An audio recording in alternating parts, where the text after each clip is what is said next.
মৰমৰ ছাত্ৰ ছাত্ৰীসকল, আজি আলোচনা কৰিবলৈ লৈছোঁ ত্ৰিভুজ আৰু ইয়াৰ ধৰ্ম এই পাঠটি। গতিকে এই পাঠটিত আমি অনুশীলনীলৈ যোৱাৰ আগতে আমি ত্ৰিভুজ আৰু ইয়াৰ ধৰ্মনো কি কি আছে সেই বিষয়ে আমি অলপ আলোচনা কৰি ল'ব লাগিব। গতিকে আমি ত্ৰিভুজ বুলি ক'লে আমি জানো কি হয়,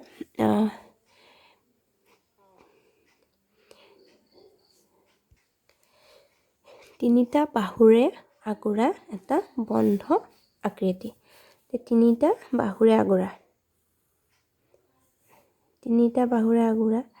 এটা বন্ধ আকৃতি। বন্ধ হ'ব লাগিব। যদি ধৰি লওক আমি তিনিটা বাহুৱে লৈছোঁ, এনেধৰণে লৈছোঁ, এইটো ত্ৰিভুজ হ'বনে? এইটো ত্ৰিভুজ নহয়, কাৰণ এইটো বন্ধ হৈ থকা নাই, হয় নাই? এইখিনি খোলা হৈ আছে। গতিকে এইটো আমি ত্ৰিভুজ বুলি নকওঁ। তাৰমানে তিনিটা বাহুৰে আগুৰা এটা বন্ধ আকৃতি ত্ৰিভুজ বুলি কয়। গতিকে আমি ত্ৰিভুজত কি পাওঁ? তিনিটা বাহু গমেই পাইছোঁ। এইটো বাহু বুলি কৈছে, এইটো এটা বাহু, এইটো এটা বাহু, তিনিটা বাহু। গতিকে সেই বাহুকেইটা উৎপন্ন কৰা কোণ, গতিকে তিনিটা কোণ পাওঁ আৰু পাওঁ আমি তিনিটা শীৰ্ষবিন্দু, য'ত এই বাহু দুডালে যিটো বিন্দুত লগ লাগিছে সেইটো শীৰ্ষবিন্দু বুলি কয়। গতিকে আমি এটা, দুটা, তিনিটা, এই তিনিটা শীৰ্ষবিন্দু পাওঁ এটা ত্ৰিভুজত। সেইখিনি তোমালোকে নিশ্চয় জানা।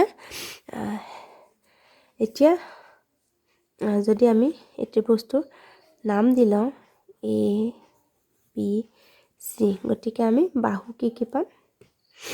বাহু পাম এ বি, এয়া হ'ল বাহু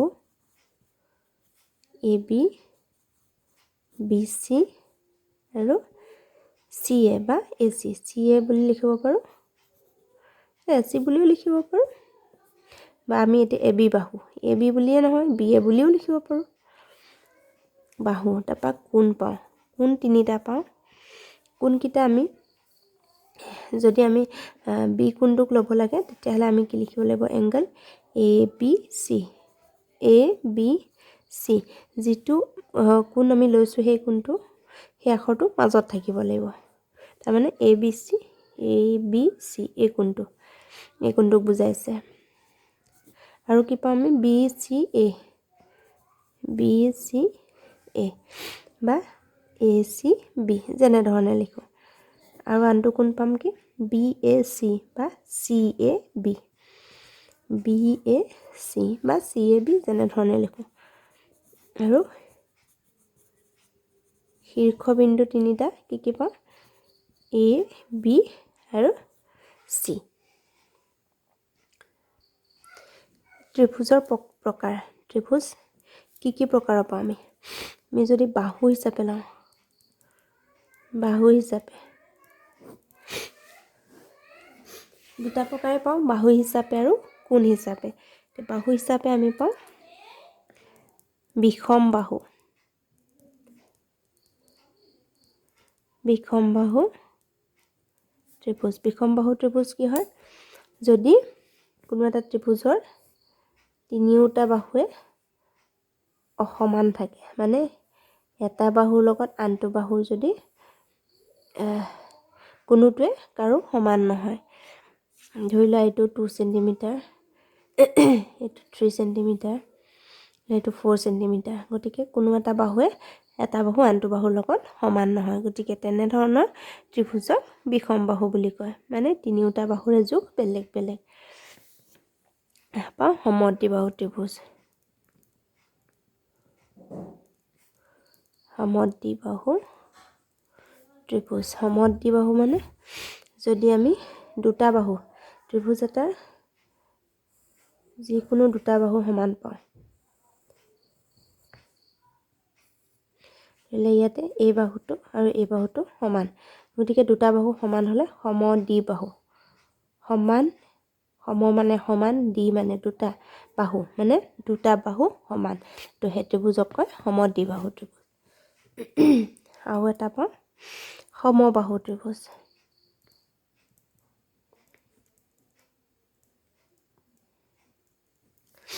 সমবাহু, সম মানে সমান, বাহু, গতিকে ইয়াতে সমবাহু তাৰমানে আটাইকেইটা বাহুৱে সমান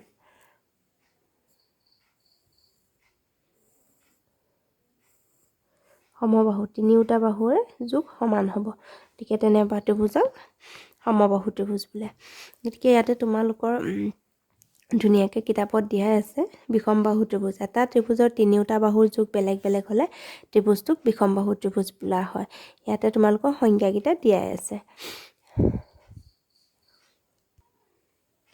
গতিকে ইয়াত আমি পাইছোঁ বিষমবাহু ত্ৰিভুজ ইংৰাজীত স্কেলিন ট্ৰায়েংগল বুলি কয় সমদ্বিবাহু ত্ৰিভুজ আইচোচেলেছ ট্ৰায়েংগল এটা ত্ৰিভুজৰ যিকোনো দুটা বাহু পৰস্পৰ সমান হ'লে ত্ৰিভুজটোক সমদ্বিবাহু ত্ৰিভুজ বোলা হয় আৰু সমবাহু ত্ৰিভুজ ইকুইলেটাৰেল ত্ৰিভুজ এটাৰ বাহু তিনিডালৰ মাপ পৰস্পৰ সমান হ'লে ইয়াক সমবাহু ত্ৰিভুজ বোলা হয়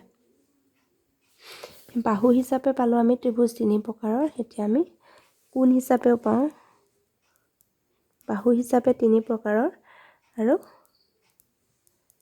কোণ হিচাপেও আমি তিনি প্ৰকাৰৰ পাওঁ এটা হ'ল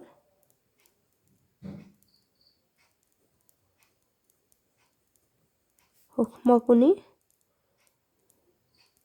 ত্ৰিভুজ সূক্ষ্ম মানে যদি ত্ৰিভুজ এটাৰ মান 90 ডিগ্ৰীতকৈ কম হয় মানে এক সমকোণতকৈ কম হয় তেতিয়াহ'লে সেই কোণটোক সূক্ষ্মকোণ বুলি কয় গতিকে আমি যদি আকৌ ত্ৰিভুজটো আমি এনেভাৱে আঁকিব লাগিব যাতে তাৰে কোনো এটা কোণেই সমকোণতকৈ ডাঙৰ নহয় মানে 90 ডিগ্ৰীতকৈ ডাঙৰ হ'ব নোৱাৰে তাৰমানে তিনিটা কোণ ত্ৰিভুজ এটাৰ তিনিওটা কোণে এক সমকোণতকৈ কম হ'ব লাগিব এক সমকোণতকৈ সৰু হ'ব লাগিব সমকোণতকৈ সৰু হ'লে তাক আমি সূক্ষ্মকোণী ত্ৰিভুজ বুলি কওঁ যিকোনো এটা বুলি ক'লে নহ'ব কিন্তু ত্ৰিভুজ এটাৰ তিনিওটা কোণেই সূক্ষ্মকোণ মানে সমকোণতকৈ সৰু হ'ব লাগিব তেতিয়াহ'লে তাক সূক্ষ্মকোণী ত্ৰিভুজ বুলি কয় তাৰপিছত পাইছোঁ আমি সমকোণী ত্ৰিভুজ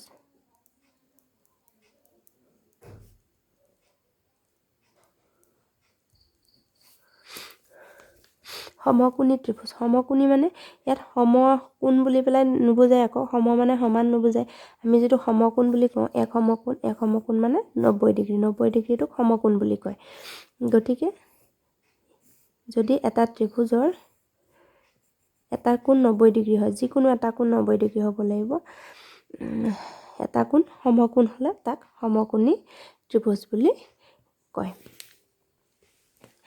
তাৰপিছত আমি পাওঁ স্থূলকোণী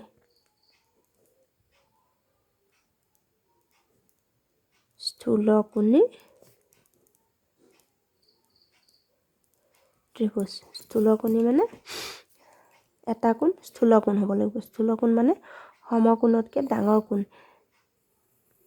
90 ডিগ্ৰীতকৈ ডাঙৰ কোণ এটা থাকিব লাগিব ত্ৰিভুজটোৰ তেতিয়াহ'লে সেই ত্ৰিভুজটোক ক'ব স্থূলকোণী ত্ৰিভুজ এতিয়া চোৱা ইয়াতে এই দুটাত কিন্তু যিকোনো এটা কোণহে দেই আটাইকেইটা কোণটো হ'ব নোৱাৰে কাৰণ ইয়াতে এটা কোণ 90 ডিগ্ৰী হোৱাৰ লগে লগে আন দুটা কোণ সমকোণেই হ'ব লাগিব কাৰণ আমাৰ ত্ৰিভুজৰ তিনিওটা কোণৰ সমষ্টি 180 ডিগ্ৰী গতিকে ঠিক একেধৰণে স্থূলকোণী ত্ৰিভুজৰ ক্ষেত্ৰতো কি হয় যদি এটা কোণৰ মান স্থূলকোণ হয় বা সমকোণতকৈ ডাঙৰ হয় তেতিয়াহ'লে সেই ত্ৰিভুজটোক স্থূলকোণী ত্ৰিভুজ বোলে কিন্তু সূক্ষ্মকোণী ত্ৰিভুজৰ ক্ষেত্ৰত আমি তিনিওটা কোণ বুলি উল্লেখ কৰিব লাগিব আমি যিকোনো এটা কোণ বুলি ক'লে ভুল হ'ব কাৰণ ইয়াতে চোৱা ইয়াতেও আমাৰ এটা কোণ সূক্ষ্মকোণ আছে এটা নহয় দুটা কোণে সূক্ষ্মকোণ আছে কিন্তু এইটোকতো আমি সূক্ষ্মকোণী বুলি কোৱা নাই তিনিওটা কোণ সূক্ষ্মকোণ হ'লেহে সূক্ষ্মকোণী ত্ৰিভুজ হ'ব গতিকে ইয়াত দিছে সূক্ষ্মকোণী ত্ৰিভুজ একিউট এংগল ট্ৰায়েংগল যি ত্ৰিভুজৰ তিনিওটা কোণেই সূক্ষ্মকোণ অৰ্থাৎ প্ৰতিটো কোণেই সমকোণতকৈ সৰু গতিকে তাকে সূক্ষ্মকোণী ত্ৰিভুজ বোলে তাৰপিছত আছে সমকোণী ত্ৰিভুজ যদি ত্ৰিভুজৰ এটা কোণ সমকোণ মানে এটা কোণৰ মান 90 ডিগ্ৰী হয় সেই ত্ৰিভুজক সমকোণী ত্ৰিভুজ বোলে আৰু স্থূলকোণী ত্ৰিভুজ সমকোণী ত্ৰিভুজটোক ৰাইট এংগল বুলি কয় স্থূলকোণী অবটিউজ এংগল যি ত্ৰিভুজৰ এটা কোণ স্থূলকোণ যিকোনো এটা কোণ স্থূলকোণ মানে 90 ডিগ্ৰীতকৈ ডাঙৰ মানে সমকোণতকৈ ডাঙৰ কিন্তু সৰল কোণতকৈ সৰু সৰল কোণ মানে যেতিয়া আমাৰ এডাল বাহু এফালে যায়, আনডাল বাহু সেই বাহুডালৰ বিপৰীত দিশত হয়। তাৰমানে ইয়াৰ উৎপন্ন কৰা কোণটো 180 ডিগ্ৰী হয়। সেইটোক সৰল কোণ বুলি কয়। গতিকে সৰল কোণতকৈ সৰু হ'ব লাগিব, তাকে স্থূলকোণী ত্ৰিভুজ বোলে। গতিকে ইয়াতে আমাৰ চিত্ৰকেইটা দি দিছে, সূক্ষ্মকোণী, সমকোণী আৰু স্থূলকোণী ত্ৰিভুজ। তাৰপিছত আছে আমাৰ ত্ৰিভুজৰ মধ্যমা। ত্ৰিভুজৰ মধ্যমা কাক কয়? ধৰি লওক আমি এটা ত্ৰিভুজ লৈছোঁ, যিকোনো ত্ৰিভুজ হ'ব পাৰে। আমি কোণ হিচাপে লওঁ বা বাহু হিচাপে লওঁ, বিষম বাহুৱেই হওক, সমবাহুৱেই হওক বা সূক্ষ্মকোণী যি ত্ৰিভুজেই হওক, ত্ৰিভুজৰ মধ্যমা লাগে আমাক। এতিয়া ত্ৰিভুজৰ মধ্যমা মানে মধ্যম মানে মাজৰ। এতিয়া কি হ'ব, যদি আমাৰ এই বাহুডাল লৈছোঁ, এই বাহুডালৰ মাজত যিটো আছে সেই বিন্দুটো উলিয়াইছোঁ, সেই বিন্দুটো ত্ৰিভুজৰ একে মধ্যবিন্দু, সেই বাহুটোৰ মধ্যবিন্দু। সেই মধ্যবিন্দুৰ পৰা মানে তাৰ বিপৰীতত কোনটো আছে শীৰ্ষবিন্দু, এই শীৰ্ষবিন্দু ধৰি লওঁ আমি লৈছোঁ ত্ৰিভুজ ABC। এতিয়া এই চি শীৰ্ষবিন্দুটোৰ বিপৰীতে বাহু আছে AB। সেই চি শীৰ্ষবিন্দুৰ বিপৰীতত AB বাহু আছে। এই AB বাহুৰ যিটো মাজৰ বিন্দু, মানে এই ৰেখাডালৰ যিটো মধ্যবিন্দু, মাজৰ বিন্দু, তালৈ যেতিয়া আমি এডাল ৰেখা টানিম,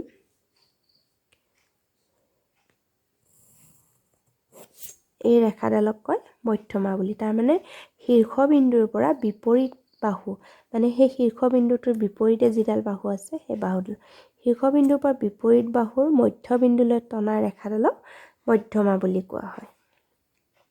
ঠিক একেধৰণে আমি এই BC, এই বিন্দু, এই শীৰ্ষবিন্দুৰ বিপৰীতত BC বাহু আছে। গতিকে এই শীৰ্ষবিন্দুৰ বিপৰীতে আমি যদি BCৰ মধ্যবিন্দু বিচাৰি উলিয়াইছোঁ, এইটো আমি আচলতে জুখি পেলাই উলিয়াব লাগে মধ্যবিন্দুটো, মই এনেই তোমালোকক অনুমানত দিছোঁ। গতিকে মধ্যবিন্দুলৈ যেতিয়া আমি এডাল ৰেখা টানিম, এইডালক কয় মধ্যমা বুলি। ঠিক একেধৰণে আমি এতিয়া এই বি বিন্দুৰ পৰা, বি শীৰ্ষবিন্দুৰ পৰা ACৰ বিপৰীত বাহুলৈ মধ্যমা টানিব পাৰোঁ। মানে সেই ৰেখাডাল টানিলে সেইডাল হ'ব মধ্যমা।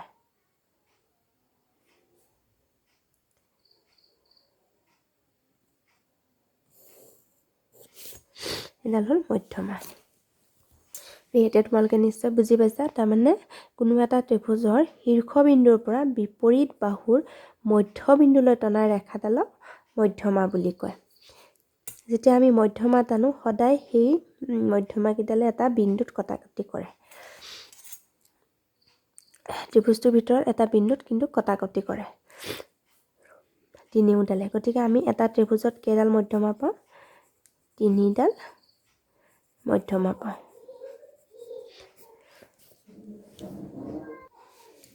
গতিকে লিখিছোঁ, মধ্যমা এটা ত্ৰিভুজৰ শীৰ্ষবিন্দুৰ পৰা তাৰ বিপৰীত বাহুৰ মধ্যবিন্দুলৈ টনা ৰেখাডালক বা ৰেখাখণ্ডক মধ্যমা বোলে। গতিকে ইয়াতে ত্ৰিভুজ এটা ল'লোঁ ABC। এতিয়া ত্ৰিভুজৰ উন্নতি কাক কয়? ত্ৰিভুজটোৰ শীৰ্ষবিন্দুৰ পৰা বিপৰীত বাহুলৈ যদি আমি এটা লম্ব টানো, লম্ব মানে আমাৰ 90 ডিগ্ৰী হ'ব লাগিব। কোনটো যেতিয়া আমি টানিলোঁ, ইয়াত যি কোণ উৎপন্ন হ'ল সেই কোণটো 90 ডিগ্ৰী কোণ হ'ব লাগিব। তেতিয়াহ'লে এইডালক কি বুলি ক'ব? উন্নতি। ত্ৰিভুজটোৰ উন্নতি বুলি কয়। গতিকে আমাৰ ত্ৰিভুজ এটাৰ শীৰ্ষবিন্দুৰ পৰা বিপৰীত বাহুলৈ টনা লম্বডালক উন্নতি বুলি কয়। আগত আমি কি পাইছিলোঁ? মধ্যবিন্দুলৈ টানো, মাজৰ বিন্দুটো য'তে থাকে আমি তালৈকে টানিব লাগিব। কিন্তু ইয়াতে মাজৰ বিন্দু ক'ত আছে আমি সেইটো নাচাওঁ, আমি জাষ্ট 90 ডিগ্ৰী হোৱাকৈ আমি ৰেখাডাল আঁকিব লাগিব। তো ইয়াতেও আমি চি শীৰ্ষবিন্দুৰ পৰা যেতিয়া টানিম, 90 ডিগ্ৰী য'ত হয় তাতে আমি আঁকিব লাগিব।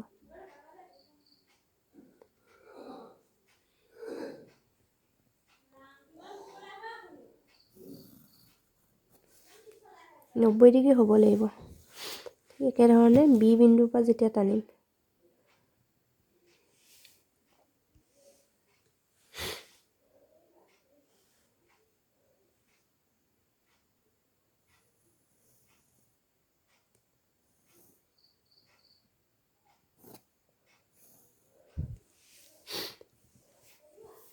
এই 90 ডিগ্ৰী হ'ব লাগিব 90 ডিগ্ৰী হ'ব লাগিব গতিকে সেইডালক কি বুলি ক'ব উন্নতি বুলি ক'ব তাৰমানে আমি ইয়াতে কি কৰিব লাগিব ত্ৰিভুজ এটাৰ শীৰ্ষবিন্দুৰ পৰা বিপৰীত বাহুলৈ টনা লম্বডালক উন্নতি বুলি কয় গতিকে এটা ত্ৰিভুজৰ শীৰ্ষবিন্দুৰ পৰা বিপৰীত বাহুলৈ টনা লম্বডালকে উন্নতি বোলে এই ত্ৰিভুজটো লৈছোঁ মই এই ত্ৰিভুজটো এটা সমকোণী ত্ৰিভুজ এতিয়া এ বি চি এতিয়া এই শীৰ্ষবিন্দুৰ পৰা বি চিলৈ উন্নতি আঁকা বুলি ক'লে আঁকিব পাৰিবানে ইয়াৰ উন্নতি কোনডাল হ'ব এই ত্ৰিভুজটোত এ শীৰ্ষবিন্দুৰ পৰা আমি যদি কওঁ বি চি বাহুলৈ উন্নতি আঁকা তেতিয়াহ'লে ইয়াৰ উন্নতি কি হ'ব এতিয়া চোৱাচোন আমি কি বুলি কৈছিলোঁ শীৰ্ষবিন্দুৰ পৰা বিপৰীত বাহুলৈ টনা লম্বডালকে উন্নতি বুলি কয় তো ইয়াতেতো এই শীৰ্ষবিন্দুৰ পৰা বি চি বাহুৰ ওপৰত এই এ বিডালে লম্ব হৈ থকা নাই জানো ইটো 90 ডিগ্ৰী 90 ডিগ্ৰী বনাই আছে গতিকে এই এ বিডালে বি চি বাহুৰ ওপৰত লম্ব হৈ আছে গতিকে এইডালে হ'ব এই ত্ৰিভুজটোত উন্নতি ঠিক একেধৰণে সেই এ বিৰ ওপৰত এ বিৰ ওপৰত এই বি চিডাল হ'ল উন্নতি যেতিয়া আমি চি শীৰ্ষবিন্দু হিচাপে লওঁ চি শীৰ্ষবিন্দুৰ পৰা বিপৰীত বাহু হ'ল এ বিৰ ওপৰত আমি লম্ব আঁকিব লাগে তেতিয়াহ'লে এই বি চি বা চি বিডাল হ'ল এ বিৰ ওপৰত উন্নতি গতিকে আমি যদি এ চিৰ ওপৰত আঁকিবলগীয়া হয় তেতিয়াহ'লে আমি এ চিৰ ওপৰত আঁকিব পাৰিম লম্ব এনেধৰণে 90 ডিগ্ৰী হোৱাকৈ উন্নতি আঁকিব পাৰিম গতিকে এইডাল আমি যদি বি ই হ'ল এ চিৰ ওপৰত উন্নতি কিন্তু আন দুডাল উন্নতি কি বুলি সুধিলে আমি কি ক'ব লাগিব এ বি আৰু চি বি আশা কৰিছোঁ তোমালোকে এইটো নিশ্চয় বুজি পাইছা এতিয়া লৈছোঁ এটা স্থূলকোণী ত্ৰিভুজ ইয়াতে আমি এতিয়া লম্ব আঁকিব লাগিব এতিয়া আমাৰ এই বিন্দুটোৰ পৰা পি কিউ আৰ এই কিউ শীৰ্ষবিন্দুৰ পৰা আমি পি আৰলৈ যদি আমি লম্ব আঁকো আমি এনেধৰণে আঁকিব পাৰিম 90 ডিগ্ৰী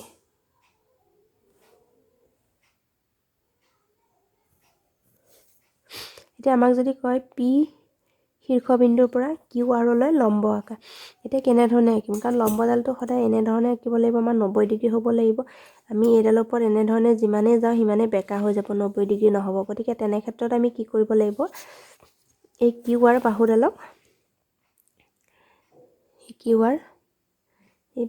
আমি বাওঁফাললৈ এইফালে বহাই দিব লাগিব তাৰপিছত আমি ইয়াৰ পৰা এতিয়া লম্ব আঁকিব লাগিব গতিকে এতিয়া আমি ধৰি লোৱা এডাল লৈছোঁ পি কিউ আৰ টি এই পি টিডাল হ'ব কিউ আৰ বাহুৰ ওপৰত উন্নতি গতিকে যেতিয়া আমি মুঠতে আমাৰ এইটো 90 ডিগ্ৰী হ'ব লাগিব কিন্তু আমি যদি এইখিনিৰ পৰা এইখিনিৰ ভিতৰত আকৌ ইয়াতে আমাৰ 90 ডিগ্ৰী নহয় যিমানে আমি ইফালে যাওঁ সিমানে আমাৰ কোণটো বাঢ়ি গৈ থাকিব গতিকে আমি সমকোণ নাপাওঁ গতিকে আমাৰ 90 ডিগ্ৰী হ'বলৈ হ'লে আমি এই বাহুডাল এফালে বঢ়াই ইয়াতে আঁকিব লাগিব গতিকে এইডাল হ'ব ইয়াৰ উন্নতি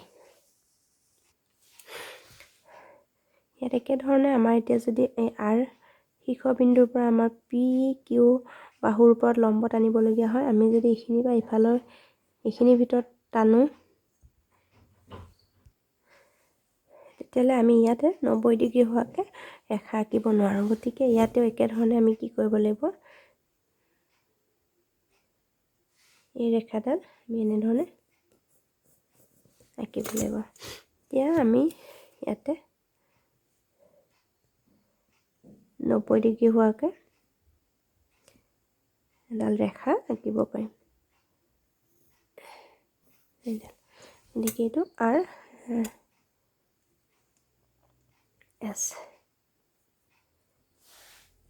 এছ এইডাল হ'ল উন্নতি গতিকে এই পি কিউৰ ওপৰতহে এই আৰ এছডাল উন্নতি আকৌ যিহেতু আমি ইয়াতে নাপাওঁ গতিকে আমি ৰেখাডাল পিছফাললৈ বঢ়াই দিছোঁ বঢ়াই দিয়াৰ পাছত আমি ইয়াতে উন্নতি আঁকিছোঁ গতিকে ত্ৰিভুজটো যেনেকুৱাই নহওক কিয় আমি এটা ত্ৰিভুজত তিনিডাল মধ্যমা আৰু তিনিডাল উন্নতি পাওঁ মধ্যমা আঁকিবলৈ আমাৰ একো অসুবিধা নহয় আমি সেই বাহুডালৰ যিডাল বাহু ল'ম সেই বাহুডালৰ মধ্যবিন্দুটো বিচাৰি উলিয়াই শীৰ্ষবিন্দুৰ পৰা আঁকি দিলে আমি মধ্যমা পাম কিন্তু উন্নতিৰ ক্ষেত্ৰত আমাৰ যিহেতু আমাৰ এনেকুৱা স্থূলকোণী ত্ৰিভুজৰ ক্ষেত্ৰত কিছু অসুবিধা আহি পৰে কাৰণ আমি তাত 90 ডিগ্ৰী হোৱাকৈ মানে আমি লম্ব আঁকিবলৈ অসুবিধা হয় উন্নতি আঁকিবলৈ গতিকে আমি কি কৰিব লাগিব এনেধৰণে বঢ়াই দিব লাগিব গতিকে আমি এটা ত্ৰিভুজত এডাল এই দুডাল তিনিডাল যিকোনো ত্ৰিভুজত আমি প্ৰতি ত্ৰিভুজত আমি তিনিডাল উন্নতি পাওঁ আৰু মধ্যমাও তিনিডাল পাওঁ এতিয়া আহিছোঁ আমি অনুশীলনী 6.1 লৈ 6.1ত দিছে প্ৰথমতে এটা ত্ৰিভুজৰ মধ্যমা কিমানডাল গতিকে তোমালোকে লিখিবা এটা ত্ৰিভুজৰ মধ্যমা তিনিডাল এটা ত্ৰিভুজৰ উন্নতিৰ সংখ্যা কিমান গতিকে তোমালোকে লিখিবা উত্তৰ এটা ত্ৰিভুজৰ উন্নতিৰ সংখ্যা তিনিডাল মধ্যমাও তিনিডাল পাওঁ উন্নতিও তিনিডাল পাওঁ তাৰপিছত এটা ত্ৰিভুজ আঁকা আৰু মধ্যমাবোৰ প্ৰদৰ্শন কৰা এইটো তোমালোকক মই আঁকি দেখুৱাইছোঁ গতিকে তোমালোকে যিকোনো এটা ত্ৰিভুজ লৈ তাৰ মাজৰ বিন্দুটো বিচাৰি উলিয়াবা আৰু শীৰ্ষ বিন্দুৰ পৰা ৰেখাখণ্ডডাল আঁকি দিবা তাৰপিছত 4 নম্বৰ যে এটা ত্ৰিভুজ আঁকা আৰু উন্নতিবোৰ প্ৰদৰ্শন কৰা গতিকে তোমালোকে ত্ৰিভুজ এটা আঁকি উন্নতিৰ কিডাল তোমালোকে দেখুৱাই দিব পাৰিবা তাৰপৰা 5 নম্বৰ দিছে ত্ৰিভুজ LMN ৰ LMN এই ত্ৰিভুজটোৰ LM ৰ বাহুৰ বিপৰীত কোণটো উল্লেখ কৰা বিপৰীত কোণ কোনটো হয় এইটো কোণ গতিকে আমি লিখিব লাগিব LNM গতিকে তোমালোকে লিখিবা LM ৰ বিপৰীত কোণ কোনটো এংগল চিনটো দিবা LNM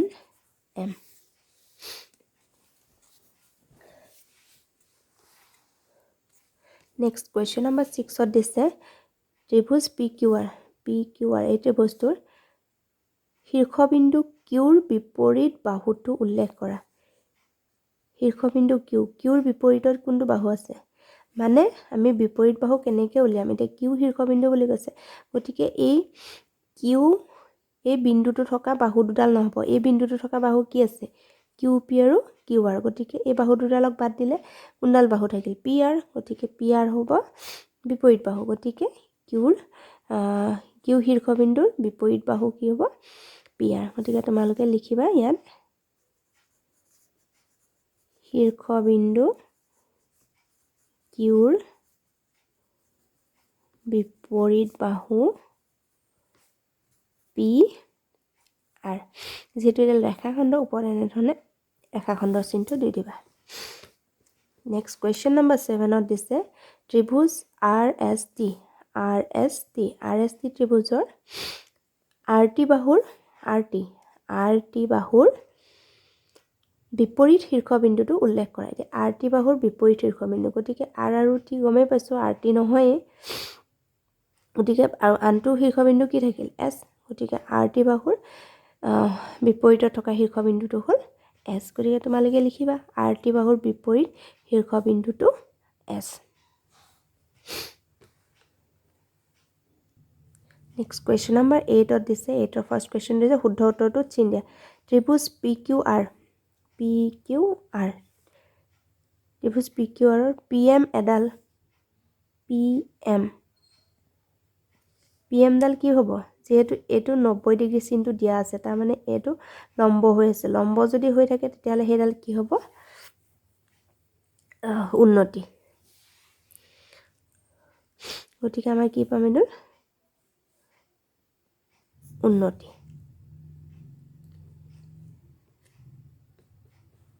নেক্সট 2 নম্বৰত দিছে যদি ত্ৰিভুজ PQR ৰ